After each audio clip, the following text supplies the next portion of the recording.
What's up, guys? So let me tell you something. I'm Juju Talk Sports. This is the Fantasy Aristotle, and you're viewing the Slumpbuster, which you should definitely go ahead and hit that subscribe button for. And on today's episode, we are going to tell you why Russell Wilson, and listen to me, folks, Russell Wilson is going to absolutely 100% suck for your fantasy team this year. Hot take, probably, but that's what we're here for. We are here for bold predictions. Sorry to hurt you, 12s. I know that you're excited about the Krakens. I'm excited. Personally, I think it's a cool logo. I mean, the internet disagrees, but the internet hates everything. I mean, we're hating on Russell Wilson right now, so we're part of the internet audience at the moment. So, Russell Wilson, why would this man suck? I mean, this guy's a future Hall of Famer. He was getting MVP love.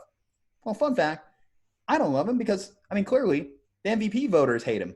0 MVP votes in his entire career. Fun stat. Add that to why his fantasy performance is going to fall off. But let's get into the real hard facts. Let's get right into it.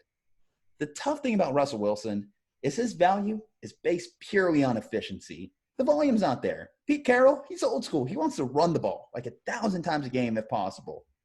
So why is it that Russell Wilson will be able to continue with this efficiency going into another big year for Seattle? So they lost Doug Baldwin, but they gained DK Metcalf.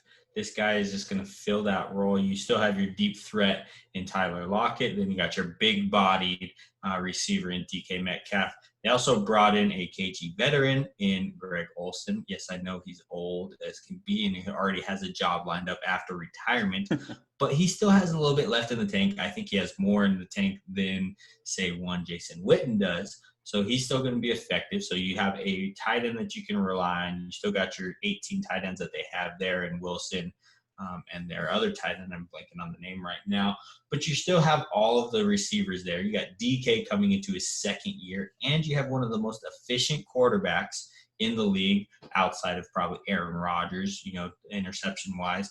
And he's always going to be in the game. Even if he's down by 14, down by 7 going into the fourth quarter, he's always going to be in the game. He's going to have those opportunities late in game to throw the ball a lot, which generally happens.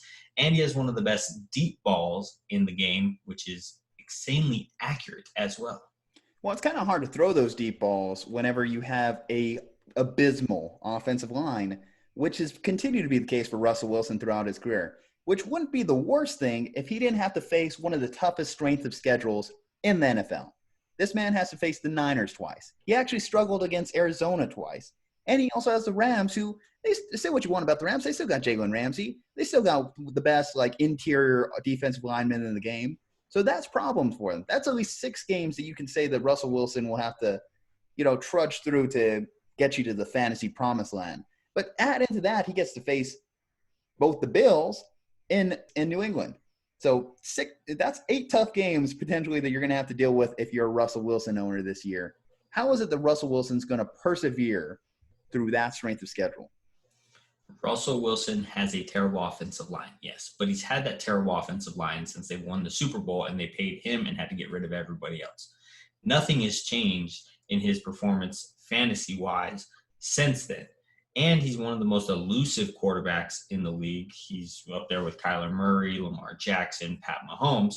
So he's going to be able to escape the pocket, scramble for a couple yards, even score you a couple of touchdowns on the ground. So you don't have to worry about the offensive line being terrible because it's always been terrible. And he still puts up QB2, QB3, QB4 numbers on a consistent basis.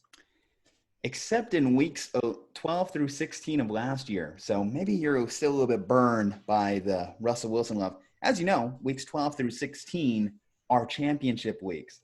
So is Russell Wilson going to turn that around and get some gold get some people back in the win column, get some money in people's pockets this year? Definitely, because now there's an extra playoff spot on each side, which means that late in the season, they're still going to be vying for that playoff spot. If you remember last year, it came down to one play where you were this far away. Do I have to bring up memories? Was it this far or this far? Which Well, I can actually, this is a perfect opportunity to name that tight end who you omitted. Jacob Hollister. I hope you're still thinking about that play every day of your career. Will Dissly, we'll see if you're back this year as well. But anyway, guys, Russell Wilson, is he going to suck this year? I mean, would be a little unorthodox, but, I'm just going to go with it. Yeah, Russell Wilson's going to absolutely 100% suck for your fantasy team this year. Probably. Maybe. Probably not. But anyway, guys, I'm going to tell you what doesn't suck. The Slumpbuster podcast. That's why you should definitely hit that subscribe button. And you know what? Promo code SLUMP, manscaped.com. Go ahead and hit that as well. All righty, guys. We'll catch you later. We got plenty more episodes to get through, and we are ready for fantasy football season. We'll see you next time.